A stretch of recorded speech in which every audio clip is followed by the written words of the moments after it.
Muchas gracias, Alonso. Bien, como ustedes saben y como todos sabemos, en Chile el cáncer gástrico sigue siendo un problema de salud pública y nos contamos dentro de los países que tienen mayor tasa de mortalidad en el mundo por cáncer gástrico. Ustedes pueden ver que estamos ahí a la cabeza de un selecto grupo de países que tienen tasas sobre 20 por 100.000 habitantes de mortalidad por esta enfermedad. Comparado con el promedio de América Latina y, por ejemplo, con nuestros vecinos del norte, las cifras son 3 veces mayores. De manera que este es un problema con el cual nos enfrentamos día a día, especialmente en los hospitales públicos, puesto que es una enfermedad que además tiene una fuerte segregación socioeconómica. El cáncer gástrico hoy día principalmente es diagnosticado por la endoscopía digestiva alta.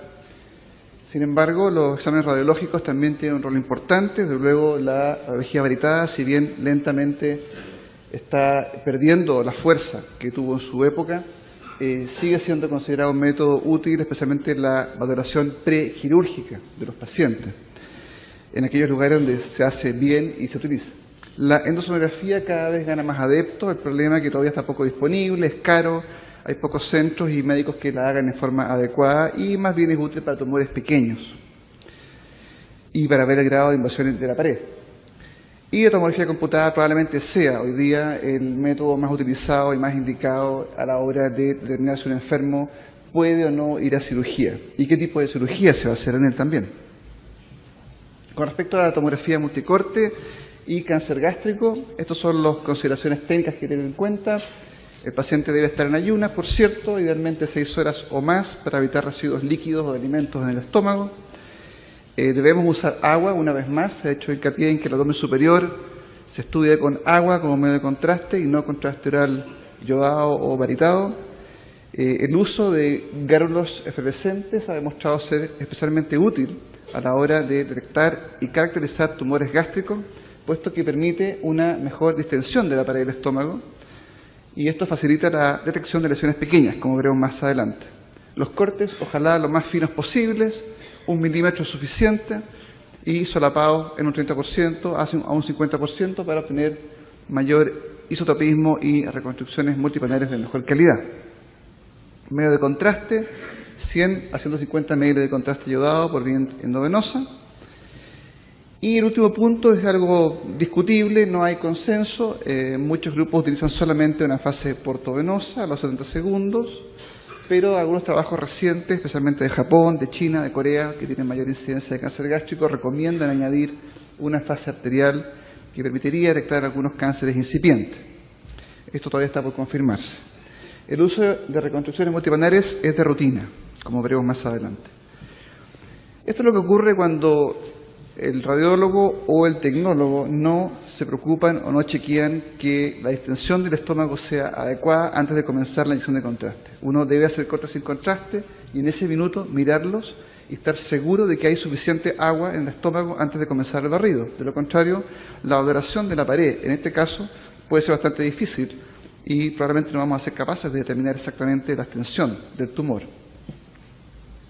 Esto es distensión adecuada. Le hemos dado bastante agua al paciente, estando ya acostado en la mesa, y aquí sí la pared se estira, y es posible, ¿no es cierto?, entonces valorarla en toda su magnitud.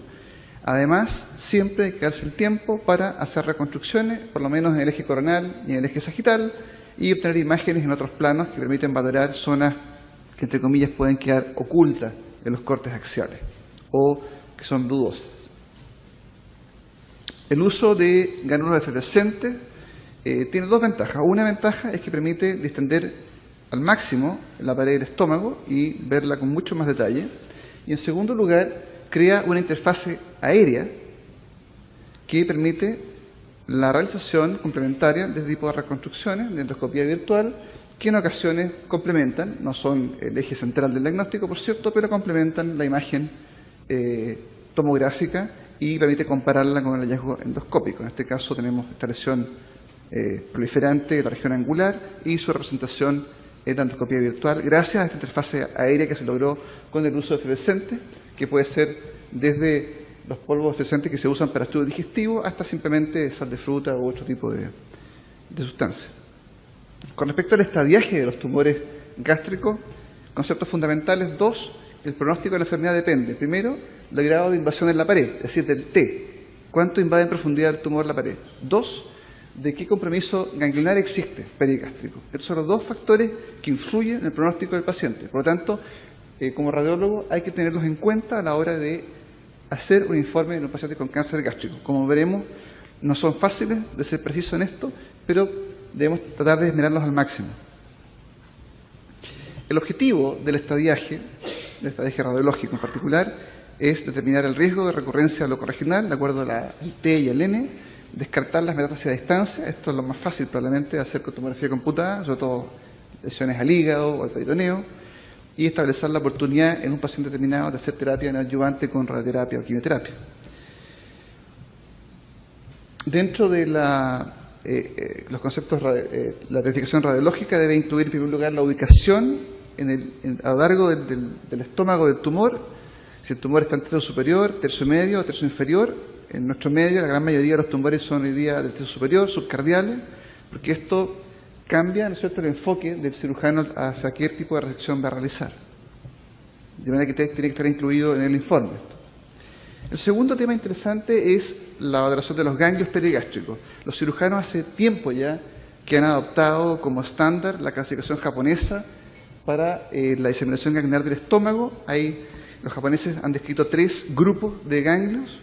El grupo número 1 son aquellos ganglios que están cerca de las curvaturas mayor y menor, van del 1 al 6. El 1, 3 y 5 son aquellos que van por curvatura menor. En cambio, los grupos 2, 4 y 6 son aquellos que van por curvatura mayor. Son la primera barrera frente a un cáncer gástrico. Existe un segundo grupo de ganglios que se pueden convertir en cáncer gástrico, que son aquellos que están en la región central, en torno a la salida de los troncos arteriales aórticos, básicamente gástrica izquierda, tronco celíaco, arteria hepática, arteria mesentérica superior. Este es el compartimento 2. Y el tercer compartimento ya son ganglios un poco más alejados, son aquellos que están en la región pancreático-duodenal o incluso en situación lumbo-aórtica izquierda. Estos ganglios, si bien no es sencillo, varios de ellos se pueden localizar en los cortes transversales y en las reconstrucciones. Por ejemplo, aquí tenemos el grupo 4, que es curvatura mayor, tenemos aquí el grupo 3, que es curvatura menor, tenemos, por ejemplo, acá el grupo 10, que son aquellos ganglios que están en el hilio del vaso, y el grupo 16, que son aquellos que están en situación lumbo-aórtica. Uno puede, en el informe, intentar aproximarse con la numeración y eso al cirujano le puede servir de ayuda a la hora de hacer una correcta cirugía y un buen estadiaje linfático. Con respecto a la invasión en profundidad de los tumores, el grupo de tumores que nos interesa a nosotros son aquellos que están entre el T1 y el T4, según el grado de invasión que tienen de la pared. El T1 son los tumores incipientes, son difíciles de determinar con precisión en una tomografía computada, pero hay algunos signos que ayudan a diferenciar entre un tumor T1 o T2 versus un tumor que está en estadio T3 o T4. Con respecto al N del TNM, lo que importa es el número de ganglios comprometidos. Esto es un criterio anatomopatológico. Este estadiaje se hace después de la cirugía, lo hace el patólogo. Sin embargo, uno puede intentar también en la tomografía computada y ver trabajos recientes con tomografía multicorte que intentan acercarse a un estadiaje del N mirando el número de ganglios comprometidos, considerando el umbral de 5 milímetros por ganglio y tratando de contarlos en los diferentes grupos en los cuales uno los encuentra. Por lo tanto, un modelo de informe ideal, si bien esto es teórico y no siempre se logra, debería incluir la ubicación del tumor, tercio superior, tercio medio, tercio inferior, su clasificación cuando es avanzado, en la creación de Borman, que podemos intentar asimilarla a la tomografía computada, las dimensiones del tumor, desde luego, qué grupos gangliares están comprometidos, si bien no contar cada uno de los ganglios es difícil, pero sí decir qué grupos aproximadamente están comprometidos y si hay o no hay diseminación a distancia. Los cánceres incipientes son difíciles de determinar o caracterizar con tomografía computada. Aquí está la clasificación japonesa. Hay algunos estudios de Oriente, japoneses por supuesto, chinos, que han tratado de establecer criterios de tomografía computada haciendo análogos al estadiaje T, para el T1, para el T2, para el T3. Esto no es fácil. Obviamente que el T4, cuando ya hay alteración de la grasa perigástrica, significa que hay invasión más allá de la serosa, es bastante más sencillo, pero entre el T1 y el T3 puede ser bastante complejo de detectar. Acá tenemos un tumor que resultó ser incipiente, un T1, sin metástasis gangliares ni al hígado.